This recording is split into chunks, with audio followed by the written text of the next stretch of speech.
رمضان المبارک بابرکت میاش روانه ده او نن شپاړسم د رمضان المبارک یو عشره هغه ختمه شو دیمه عشره شروع ده علماء فرمای اولنۍ عشره د رحمت وي او دویمه عشره د مغفرت وي او دریمه عشره دا د جهنم نه د خلاصي هسي خود رمضان المبارک هر ساعت هغه د برکت وي یو ساعت هم دا د خیر او د برکت نه خالی نه وي په رمضان المبارک کې که یو صائم او روزدار د خوب هم کوي دا هم په عبادت کې الله پاک شماري علماء یو واقع ذکر کړی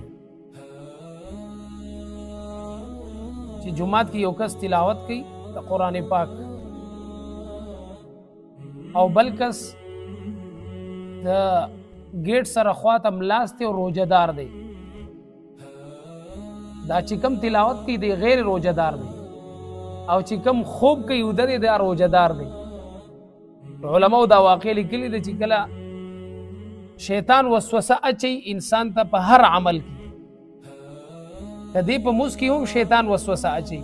او کدی تلاوت کې هم شیطان وسوسه اچي نو لہذا د تلاوت والا وسوسه اچولا لیکن الته مخې ته څوک پروت دی روزدار ملاس دی د هغه روزدار دومره برکت دی چې دا شیطان خپل وسوسه دی د تلاوت کوون کی ته نشي اچول دا دومره برکت او دومره قوت والا عمل دی دروجي لہذا رمضان المبارک ټول برکت دی هر ساعت هر لمحه تا برکتی دا عبادت دی د عبادت په زمر کې الله پاک شماري خلوی عبادت پر رمضان المبارک کې چې الله ته خوښ دی او د مشایخو د انبیاو د صحابه کرامو یو مشغله تیر شوی داغه د قران پاک تلاوت ټول اعمال پر رمضان المبارک کی برکات ولدي او د قران پاک تلاوت د ټولو د پاسه دي ځکه جناب محمد رسول الله صلی الله علیه وسلم جبريل علیہ الصلوۃ والسلام براتللو او نبی علیہ الصلوۃ والسلام ته قران پاک گردان کولو نبی علیہ الصلوۃ والسلام ته قرآن پاک تلاوت کول دې طرف ته اشاره کړی دا چې دا میاش دا د قرآن میاش ده شهر رمضان الذي انزل فيه القرآن دې میاش کې الله پاک قرآن پاک نازل کړی دی یعنی گویا چې امت ته بدی کی تعلیم دی چې بدی کې د قرآن پاک د تلاوت کثرت کوي په تراوو کې هم او عام هم نن خو دې الله معافي وکړي زمونږ استادو په تراوو کې د قرآن او رول یا تراوی کول چې دا مستقل سنت مؤکد دي تراوی سنت مؤکد دي او د غرنګي ختم کول د قرآن پاک په تراوو کې دا ځان له مستقل سنت دي نبی علیه الصلاۃ والسلام دریش په صحابه کرامو تراوو تلو تشریف راوړو د خپل حجرې مبارکینا دریش په مسلسل نبی علیه الصلاۃ والسلام په جمی سرا صحابه کرامو ته تراوی وکړلې او شل رکعات تراوی نبی علیه الصلاۃ والسلام باقاعده احادیثو کې د دې ثبوت خو چې بیا کله حدیث مبارک کی راځي چې سلورم شو نو جمعات دومره ډک شو د مزګزارونه چې جمعات دا نه برداشت کوله چې خلک د نزی کې بالکل د خلکو زیب کې ختم شو نبی علیہ الصلوۃ والسلام راونه وتلو فسلورم شوا خپل حجری مبارکینا صحابه کرام څوک چې کوم د لاس تپلق ورګي چې نبی علیہ الصلوۃ والسلام کا فرض کا یاد ورته نه چې وریات شو تراول راشي ځکه نبی علیہ السلام فرض وکړل او دنه حجری ته لاړ نبی علیہ الصلوۃ والسلام تو صحابه کرام کله ټوخي کوي کله سکه چې نبی علیہ الصلوۃ والسلام ته اطلاع میلاو شو د تراو د پاره جمعه تراشی مسجد نبوی ته نبی علیہ الصلوۃ والسلام سحر مازل را له او تراول را نل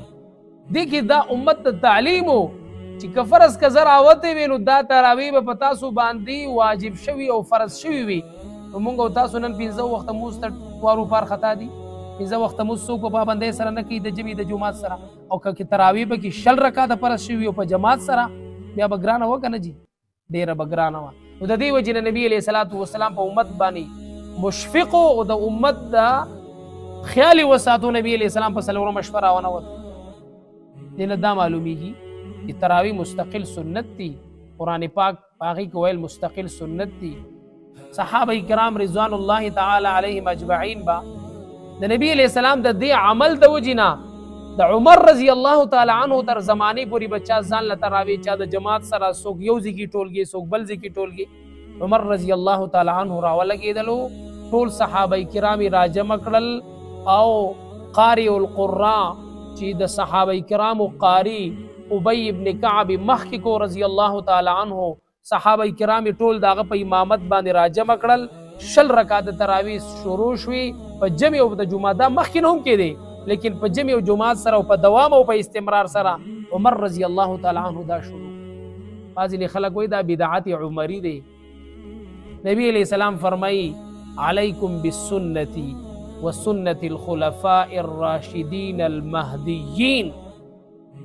اے خلکو پتا سو باندې زما سنت لازم دي او زما د خلفاء راشدین چې ابو بکر عمر عثمان علی رضوان الله تعالی علیهم اجمعین د دوی سنت پتا سو باندې لازم دي نو عمر سے په خلفاء راشدین کې دی او کنه د خلفاء راشدین سنت هم زمونږ د پاره څه دی ځکه هغوی چې کوم عمل کوي دا به د نبی علیه الصلاة والسلام نه لیدلی او اورېدلي ځکه به هغه عمل زمونږ او ستاسو تراویح څنګه مشران وای دې ته ترړاوي وای نه څوک د رکوع نه خبر شي نه د سجدې نه خبر شي او نه چې ګم دې د قرآن اورېدو نه خبر شي زمونږ اکابرین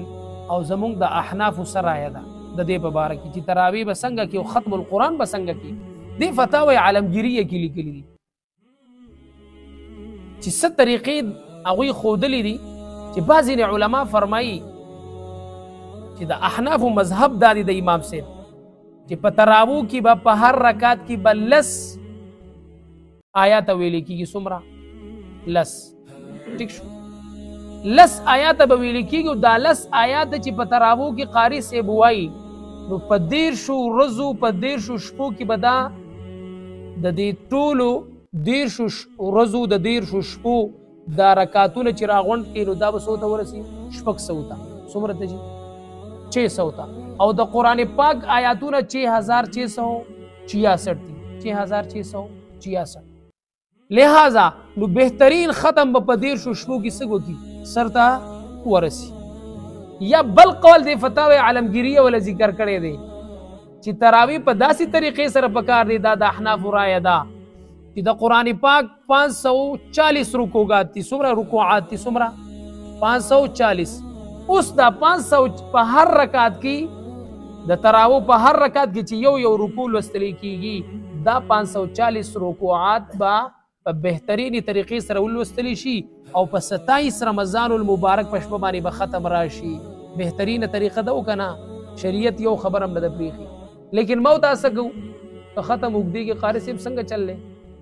زرزری را ختم کې چې بیغمه کیږي نه خپل واورا چې د قرآن په هر حرف باندې الله پاک په رمضان المبارک کې ګوره په یو حرف باندې الله لس نیکۍ ورکوي عام طور باندې چې په موس کې 500 ته درجه رسي څومره ته جي 500 ته او چې په رمضان المبارک کې بیا په دغه 500 ته پس 70 کې ضرب ورکي په لکونو نیکۍ ته چې ګم دې ګټې په یو حرف باندې خو خنه ده چې الله پاک تا په یو غنټه کې لکه مونږ یو نیمه سي بار وایو کنه یو نیمه سي بار نو دې په باندې یو غنټه ولګي په باندې یو غنټه دی ولګي یا 15 منټه د پاسه غنټه دی ولګي 15 منټه د پاسه غنټه دی ولګي په دې کې سکی ای سوم دکی تا قرآن پاک په خطر طریقې سره واورېدو ثواب دې هم حاصل کو سنت دې هم مستقل ادا کړل او دغه رنګي د قرآن حکم ادا شو او که فرض کا موتا قرآن داسې وایو چې نبی امام سے پوئیږي او نبی مقتدی سے پوئیږي لہذا نه چې ګم دې د دې ګناه دی وګټل او ثواب یې اسمیلاو نشو زموږ تاسو په ملک عام طور باندې دا راځي دا خو اوس ډېر لوی فضل الله پاک کړی دی او د علماو په زندګو کې د الله برکت واچي چې دوی دا خبره ده په خوا به د دې فضایل نه خلق به خبر نو یا به خبرو هو کوله بینه دی علما راولګېدل او خلکو ته دا په زړه کې واچول چې د قرآن حق دا دی چې قرآن چې کوم دی ورتل القرآن ترتیلا الله فرمایي قرآن په سمج سوچ سره په ترتیل سره هر آیات په وقف سره او دغه رنګې چې کوم دی په ادغام سره په غنې سره په مد سره دا قرآن ولولئ او قرآن فضائل عمل کې شیخ الحدیث صاحب لیکلی دي چې په کم زړه کې د قرآن صحیح سم محفوظ نه هغه په بشان دوران کندر دی قرآن په خپل سینه کې جمع کا د دې محور علما فرمایي د قرآن زی زړه دی دا په خپل زړه کې چې کوم دی محفوظ کا یادی کا لہذا دا د قرآن میاشت ده نو چې قرآن میاشت نو په دې کې موږ تاسو د قرآن تلاوت کوو په تراوو کې هم اورو زموږ د امام سے مبارک موږ اورو 61 ختمونه به کوله په رمضان المبارک یو ختم به د شپې کو یو به د ورځې کو او یو ختم به په ټوله میاشت کې په تراوو کې او تا هم ځان ته سوي ولکان یو کنه هغوی هم الکانو موتا هم الکانو او زما استا چې کوم دی اعمالو ته وګوره او د هغوی اعمالو ته وګوره لہذا د دې خبرو موتا مستقل خیال وساتئ بله مسله هغه د صدقة الفطر ده صدقه فطر واجب عمل له خو بچا باندې چې څوک صاحب نصاب وي علماو په صدقه فطر کې لږ وسعت کړی دی چې صدقه فطر او زکات د دې نصاب یو دی خو که فرض کا یو سړی راولګي او د وړوکي اختر په سحر باندې د صاحب استطاعت وي وسعت وسره وي اگر که صاحب نصاب نه دی اگر که صاحب نصاب ودله هم پکار دی چې دې څه وکړي دې صدقه فطر او که صاحب نصاب دی بیا خو به لازم دی او که وسعت وسره دی وسعت نو بیا دا په دې صدقه فطر کې علماو لږ وسعت راوستي دي دپاره دی چې د غریب خیال وساتلی شي نور چې په چا باندې زکات واجب دی لازم دی په هغه باندې صدقه فطر هم لازم دی د زکات دپاره نصاب 52 تولې چاندي یا 7.5 تولې صدا سونه د چا سره یا د هغې په مقدار کې مال وسري خو په زکات کې ولا حولان حول کال شرط دی په صدقه فطر کې ولا کال شرط نه دی کال ولا شرط نه دی زمونږ د فتاوی حقانیه کې لیکلي دي یو سړی د صدقه فطر وسعت وسره دومره دی چې د سره مثلا یو غوا ده یو میخه ده چې هغه د ضرورت نه زایده ولاړه ده په ده باندې هم صدقه فطر لازم دی چې دې صدقه فطر څه کړي ورکړي او صدقه فطر په هغه چا باندې دی چې دې صاحب نصاب دی په کم ټیم کې کله چې د وړوکي اختر سحر څه شي صبح صادق راوخیږي دې په ده باندې اوس صدقه فطر ورکول څه دی هلکه لازم دی دا نصاب علماو ذکر کړی او نصاب ما تاسو ته وښو چې 52 تولې چاندي ورسره شته یا 7.5 تولې سونه ورسره شته په ده باندې صدقه فطر ورکول څه دي واجب صدقه فطر به غریبانانو له ورکوي چاله چې زکات ورکولی کېږي مونږ وی زکات به پلار له نه ورکوي نیکه له به یې نه ورکوي داسې اصول له او فروع له به زکات نه ورکوي فروع له بچی له به زکات نه ورکوي نسی له به زکات نه ورکوي کړوسي له به زکات دی له به زکات اصول فروع له زکات نشي ورکولی هم دقه رنګي پلار له نیکه له ور نیکه له به صدقه فطر هم نه ورکوي زوی له نسی له کړوسي له به صدقه فطر نه ورکوي اوس ښځه خاون له صدقه فطر ورکولی شي چې کله خاون غریب دی او ښځه مالداره ده او که ښځه غریبه ده او خاون مالدار دی نو خاون ښځې له هم صدقه فطر ورکولی شي ځکه دا په اصول فروعو کې نه راځي رور له ورکولی شي صدقه فطر رور غریب دی او بل رور څه دی مالدار دی نو دا رور دی بل رور له څه ورکولی شي صدقه فطر ځکه دی په اصول فروعو کې راځي نه دا مسله ذهن ته راله نو صدقه فطر واجب عمل دی په صاحب نصاب باندې دی پلار دی د کشران بچی دی نابالغه په پلار باندې لازم ده چې د دې نابالغ بچو څه ورکړي صدقه فطر ورکړي اوس یو سړی وایي یاره زما وس نه کېږي نو ولې په ځان باندې په زور هغه چې کوم دی پیټې تړی چې پتا نشته نو مه ورکوه ما خو تاسو ته نصاب وښو که نه ستا سره وسعت کېدي چې دې ته وایي سر سایه یعنی د سر صدقه هر څوک وایي که نه چې زما سر دی بچي چې هلکه څه اپت را روان هر څوک په خپل سر لاس کېدي لہذا د خپل سر خیر غواړي نو راواله او په دې رمضان المبارک کې او په دغه رنګ د صدقې فطر ورکړه چې الله دې څه وکړي د سر حفاظت وکړي. لہذا اوس بله اهمه مسله ده چې د بهر نه خلک پرېږدي. د بهر د خلکو فتاوی حقانیه کې لیکلي د انګلینډ یو کس ته یو تپوس کوي د مفتي صاحب نه چې زه په انګلینډ کې اوسېږم او بچي او اهل او عیال په پاکستان کې دي، آیا زه به صدقې فطر کم ورکوم؟ دا مسله اهمه ده. خو دا د ما د فتاوی حقانیه نه دا مسله راواغېسته. زمونږ یو استاد دی هغه د فتاوی شامی نه راغېستې د هغوی وایي چې سړی په کم ځای کې دی جو د حق ځای دې ورکوي، چې اهل او عیال کم ځای کې دی یو حق ځای کې دی ورکوي. بهرحال بهتره خبره دا ده یو سړی په کم ملک کې دی د حق ملک په مقدار باندې به دی د خپل او د بچو سرسایه څه کوي ورکوي. لکه زمونږ استاسو خلک عام طور باندې په سعودي کې دي، په دوبۍ کې دي، په قطر کې دي. اوس چې د سعودي مثلا 25 ریال هغوی غالبا چې مقرر کړي 25 ریال څومره جي 25 او دغه سعودي والا به خپل سرسایه 25 ریال ورکوي او د بچو چې کم نابالغ دي هغوی به هم څه ورکوي 25 ریال. دا بهتر عمل دی که راولګېدلو او د پاکستان په ریټ یې ورکړله نو هم څه ده کېږي، خو بهتره کم ده. ما خو تاسو ته حواله درکړله چې فتاوی حقاني لوی مفتیان دي هغوی دا لیکلي دي چې څه دي ورکوي. او سړی لکه ته کرنسي کمه ګټې ریال ګټې که نه او ریال نن په 75 کې دی نو په دې خو خوشحالېږي چې یاره ډېرې پیسې به وګټلې. خو که د الله په لاره ورکولي حضرت عایشه رضی الله تعالی عنها ته یو زنانه راله نو لاس یې په نستوڼو کې پټ کړي دي. حضرت عایشه رضی الله تعالی عنها ورته فرمایي دا لاس خو دې ښکاره که که نه چې وکتل هغه وایي دا شل دي دا زه نه ښکاره کومه. دا ولې شل شوي دي دا لاس دي؟ داسې وه چې زما مور وه هغه ډېره شومپړقه وه،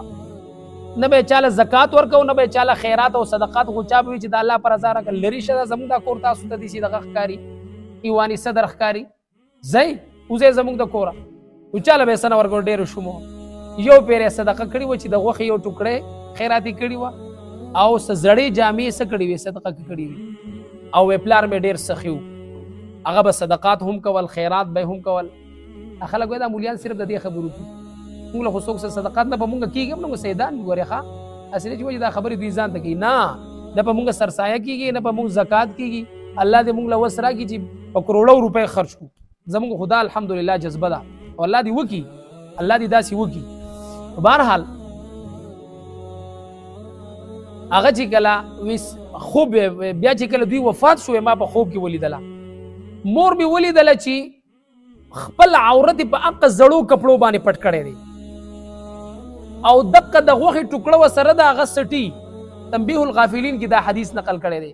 او حضرت عایشه رضی الله تعالی عنها دا حدیث راوي ده او دا حدیث بیانوي چې دقه غوښه سټي او دومره تږي شوي ده چې چغې وایي چې مال اوبه راکئ اوبه ورته نه میلاوي. دا فرمایي دا لوري حضرت عایشه رضی الله تعالی عنها ته چې زه راولګېدم او ما ول اوبه ورکړې نو ما ته غیبي هاتفي اواز وشو چې ستا دا دواړه لاسونه دي شل شي تا ولې په دې باندې اوبه وڅکلې؟ د حقې وجې نه د هغې خیرو وهلې مه چې سهار راپاڅېدم لاس مې شل شي او تا صدقې فطر هم نه ورکوو نو نور به څه کوو؟ مونږ وایي لکه کودرې چې نینې نه کوي نو نور به څه کوي؟ تاسې وایو که نه چې زما او ستا باندې صدقې فطر د الله د طرف نه واجب دی او په دې کې مو تا چوچه راکړو د خپل سر صدقه د بچو د سر صدقه نه ورکوو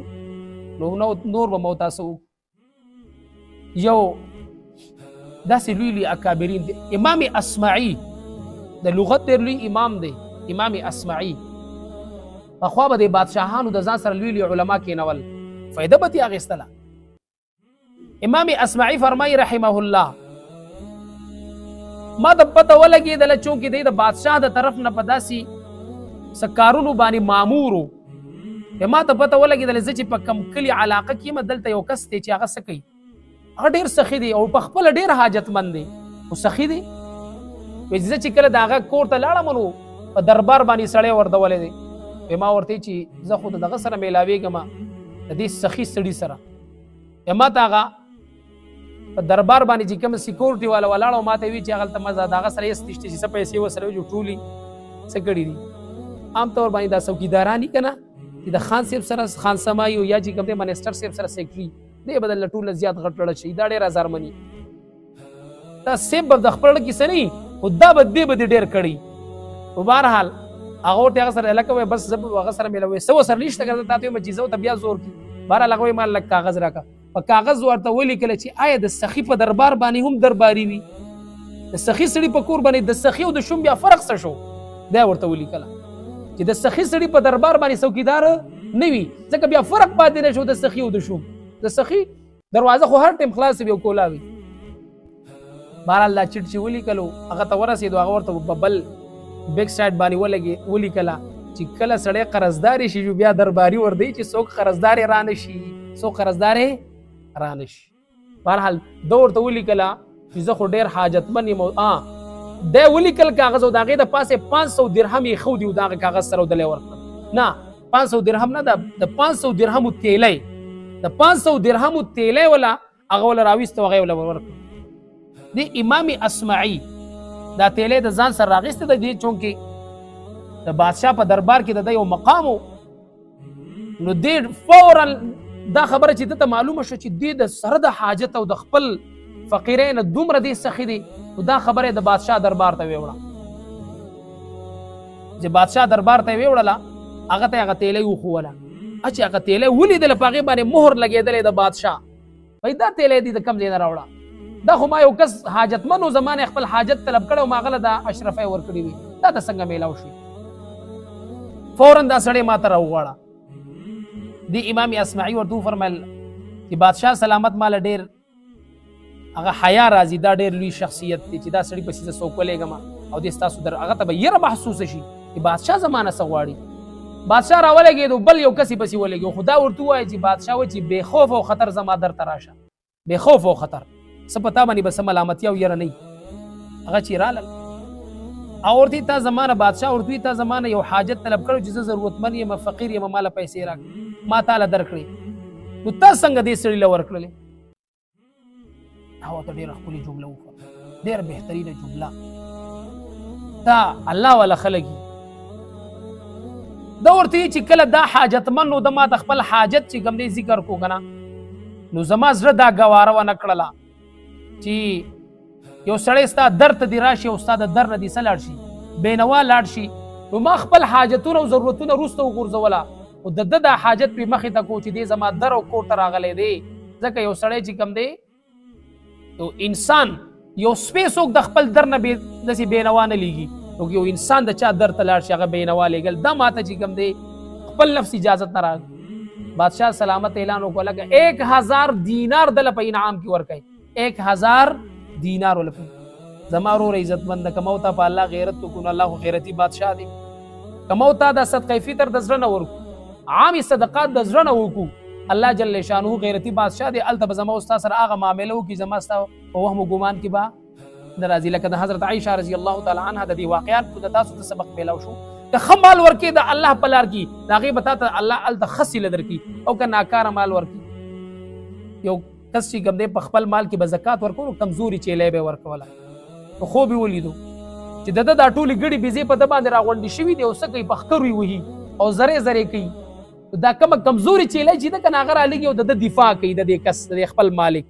نو ده ته الله وښوله چې ښه مال ورکوه، طاقتور ګډ دې ورکړی وي، نو نن به ستا څه ته ولاړ وي، ستا حفاظت دپاره به طاقت زما او تا د الله په لار کې ښه مال ورکوو که نه، زما او ستا دپاره به ښه دفاع کوي. په دنیا کې هم چې څومره مصیبتونه راځي هغې ته به څه کوي، ډال جوړېږي، او په آخرت کې هم. صدقه فطر دا مو ته د زړه نه ورکړو، او دا مسلو پکې خیال وساتو. صدقه فطر زموږ د علاقې مطابق موږ چې کله حساب وکړو، نو 260 راتلی د غنمو په حساب سره، او د وړو په حساب سره 300 روپۍ راتلی. څومره جي؟ 300. نو مو ته د غریبانانو خیال وساتو، 300 روپۍ راولګو سړي سر، دا سرسایه چې کوم دی غریبانانو له ورکو چې بچا باندې زکات کوي، سید له به نه ورکو، سید له په سید باندې سرسایه دا واجب عمل دی، او دا چې کوم دی د مال خیرې دی، دا بچا له ورکي، غریب له به ورکي، نادار له به ورکي چې بچا باندې زکات سوي زکات کوي. ٹھیک شو جی؟ په دې خبرو به موږ تاسو چې کوم دی سکو هغه خیال ساتو، او دا د اختر نه مخکې هم ورکولی شي. د دې وجوب کله راځي چې کله د وړوکي اختر سحر صبح صادق راوخیږي، د عیدګاه د تلو نه مخکې دا ورکول څه دي؟ او که ته راولګېدلې او په روژه کې دي، په څه ټایم کې دي چاله ورکړلې دا پیسې، ستا صدقه فطر چې کوم دی څه کېږي هغه ادا کیږي. او دغه رنګي یو زنانه ده او مسله ده، یو زنانه ده هغوی زما سره چې کوم دی او مال وسره نشته او خاوني هم وس نه کیږي یا دومره وس کیږي چې هغه څه وکړي خپل او د بچو ادا کړي، په ده باندې د خپلې بیبي سرسایه لازمه نه ده. ټیک شو چې که نه که ورې کړله نو بهتره خبره ده، که ورې کړله بهتره، لیکن که ورې نه کړله نو دی به ګناهګار دی. دا الله جل شانه دی مونږ او تاسو ته دا کمې خبرې چې مونږ وکړې په دې باندې د عمل کولو توفیق